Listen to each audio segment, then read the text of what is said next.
becoming chair of the Smith Board of Directors. We're not going to do a lot of speeches tonight. I also made some promises that we would be brief and not sappy. My instruction. That was, yeah, per Tim, and I will follow his rules because it is his night. We do have 3 people who are going to say a few words, and then we will keep celebrating. So first, thank you, Katie. First of all, I'm happy to introduce Sue Coley. Sue is a former Smith board member, a Legacy Club member, and the first chair of the Spring Valley Area Community Foundation. Much like Tim, Sue has had a lifelong commitment of service to Southern Minnesota. Thank you, Sue.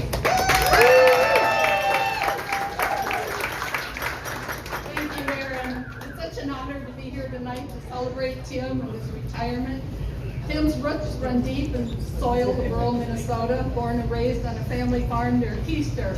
He carried 5 generations of the Tenney family resilience, love for small towns, and unwavering commitment to the community. For Tim, Southern Minnesota wasn't just a home or a dot on the map. It was the heartbeat of our state, brimming with opportunity. Folks who looked out for one another and shared a vision. Tim was a Winona State graduate and went on early his career in political science and served in the Minnesota State Senate and no-nonsense approach to getting things done. He later represented Minnesota in Congress and in 2002 ran for governor as an independent. Through all of this, his heart stayed here right in southern Minnesota, raising 4 children and dotes on 7 grandchildren. When asked why he does what he does, he said it's simple. For the kids, for the grandkids, for yours, and for the future of southern Minnesota. He took the helm took the helm. There they are. Okay, so 1, 2, 3. 4.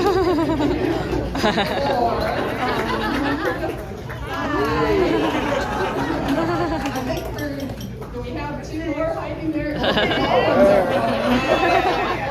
My oldest granddaughter is in dance competition this weekend, so she's practicing. Okay, so she gives it an excuse from Grandpa.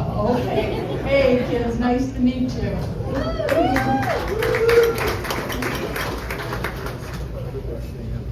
Tim took the helm of Southern Minnesota Initiative Foundation with vision and with fire. And Southern Minnesota got a champion. Smith has invested $170 million back into our 20 counties. $170 million.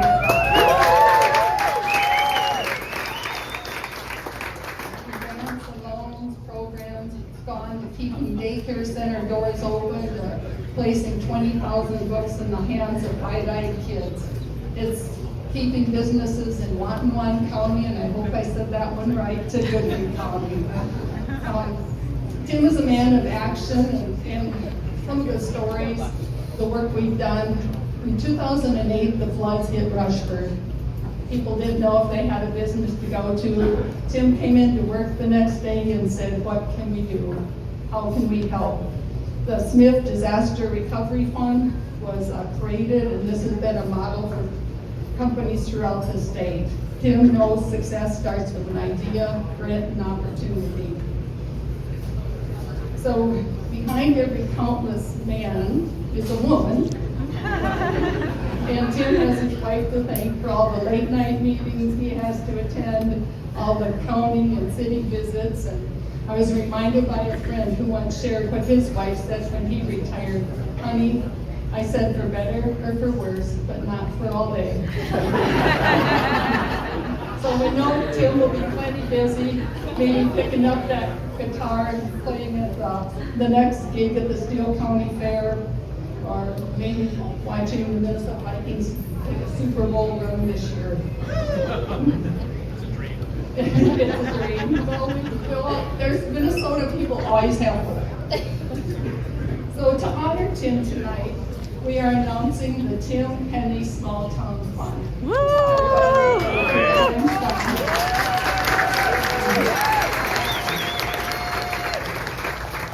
This is an endowed fund that will carry Smith's mission into our small towns, and and our goal is to raise $1 million. You know, this group, we can get it done. The impact of this is amazing. It's so exciting to think of the opportunity this fund will create for Southern Minnesota. It'll turn dreams into reality, and your donation can make that happen. You'll find postcards around the room and on ways to give. There's a live cutout of Tim over there with more information. It might be good today.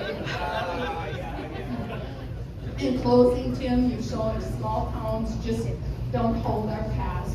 They shape our future. Your legacy is in every child reading their first book, every business that kept the doors open, and every community that found its voice. The Tim Penny Small Town Fund isn't just a tribute, it's a promise to keep your vision alive with grit and heart and collaboration. Congratulations, Tim.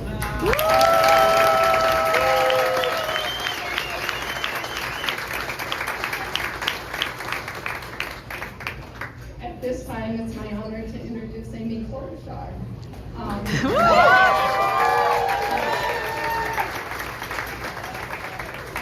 Our U.S. Senator Amy joins us this evening. She's been a champion of Minnesota since 2007, fighting for economic fairness, better health care, and stronger communities.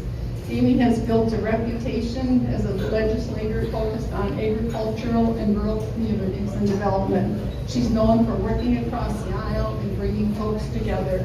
She's never forgotten her Midwest roots, so welcome, Amy. I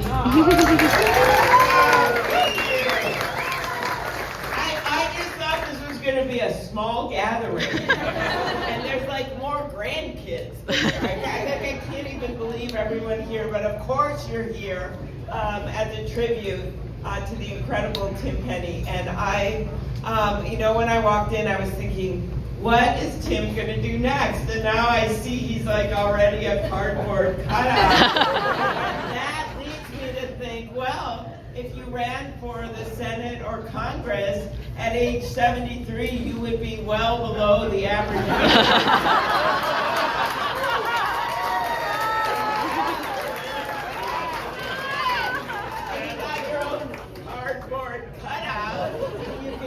Around and people can take selfies, but I think what you all know about Tim, and I was thinking of the grandkids and the fact that you were never there when he was in Congress, but he was like a boy wonder, right? And he came in there and he told the truth, and years after this, there are still people that talk about Tim and what he stood for and how he stood up and was willing to talk about fiscal issues and the debt. And how he was willing to be different than other people in his own party and take brave stands. How he was willing to work across the aisle and make friends with people that weren't in his same party.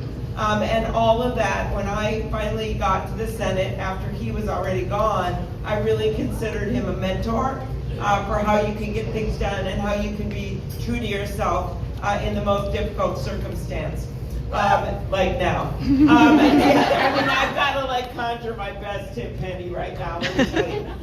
The other thing about this is that I love that this is for small towns because you have stood for small towns. When I think about the things that have happened, when I think about Medelia, remember that? I was there with Tim right after they got struck and that half their main street was down. Or I think about a town that lost their child care. Tim Penny's there. I think about what he did after he left office. So many people that leave office are just kind of wandering around in the wilderness. Because they're like, oh, remember when everyone knew who I was? As my dad said after he was retired, his favorite thing was when he was introduced somewhere, this is a true story, as the former Jim Klobuchar.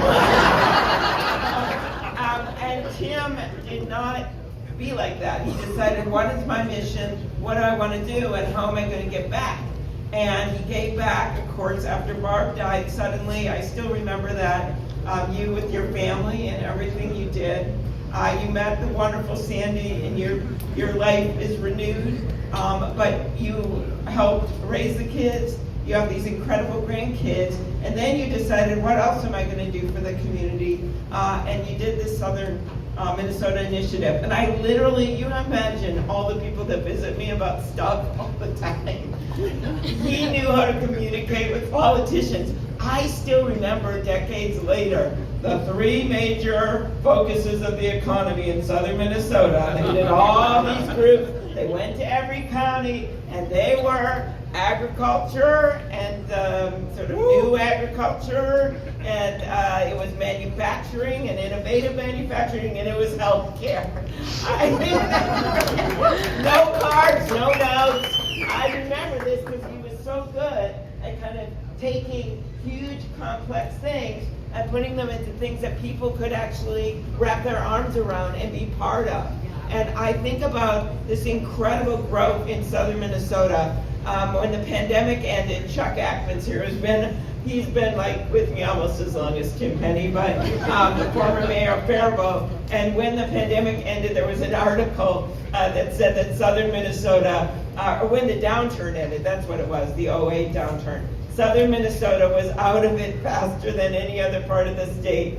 And I still remember Chuck sending to the northern Minnesota, western Minnesota counterparts, my work is done, do you need help? So Tim Penny's vision of bringing together the region for workers and for everything from infrastructure on has made such a difference. And it's sometimes, you know, people may not remember all these things that he did in every county. And so it is on all of us to carry on that vision, but he has truly been the guardian angel of southern Minnesota, and let's celebrate him in that way. Now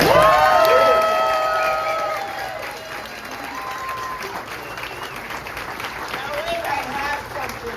I come with this, Chuck.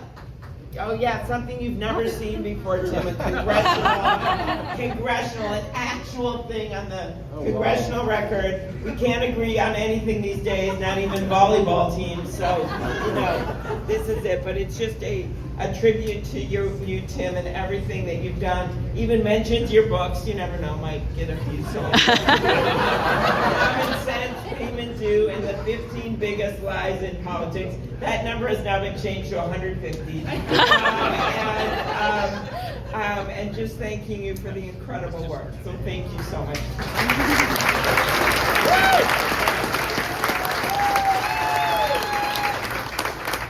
Thank you, Senator Klobuchar. We do have one more speaker this evening. Former State Representative Dan Dorman is with us. Okay. Thinking it'd be brief and putting a microphone into politicians' hands, particularly those who are wandering. And before saying anything, hold it close. I represented Albert Lee, and Albert Lee has a strong connection with their state representatives and Tim Penny.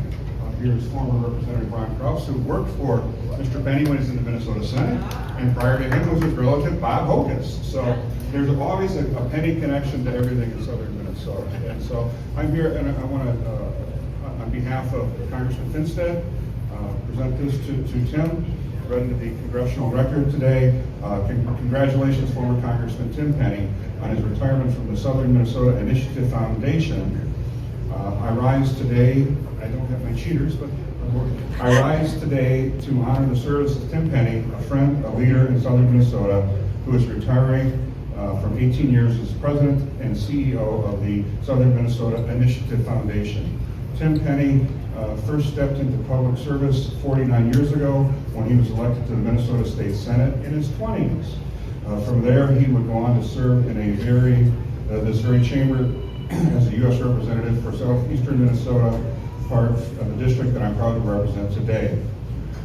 Whether in or out of elected office, Tim has been a fixture in our state for decades, fiercely advocating for the region's economic growth, rural development, and community revitalization. In his nearly 20 years of leading SMIF, the organization has launched several grant projects, educational programs, and community improvement initiatives. His departure leaves behind enormous shoes to fill, but a legacy of service that will long be remembered by all of us in southern Minnesota.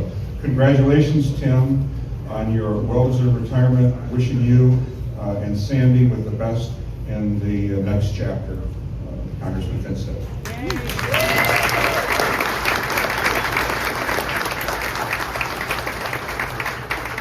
Thanks again to everyone for being here, and Tim, thank you for your unwavering support for all of these years. It goes for all these people. We cannot thank you enough. Make sure you stay, keep celebrating, take a picture with Tim or his cutout if he's visiting opportunities, and make sure you take time to have a moment to thank Tim.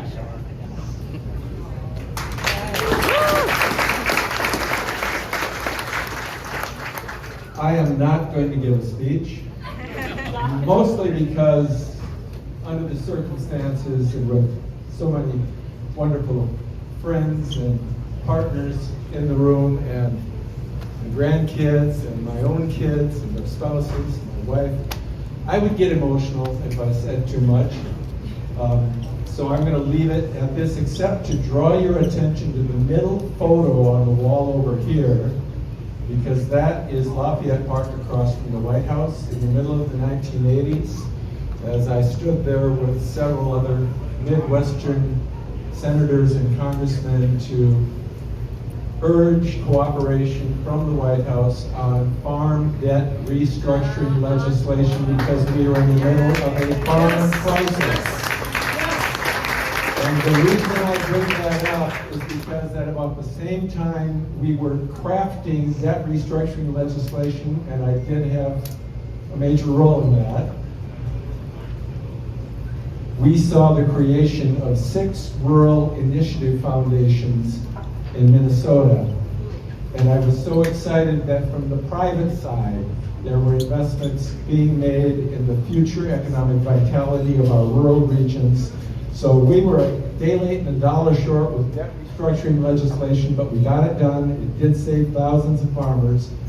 But then this foundation came into existence. When I left Congress, this foundation asked me to serve as the chair of their endowment fundraising committee. That endowment is now $65 million.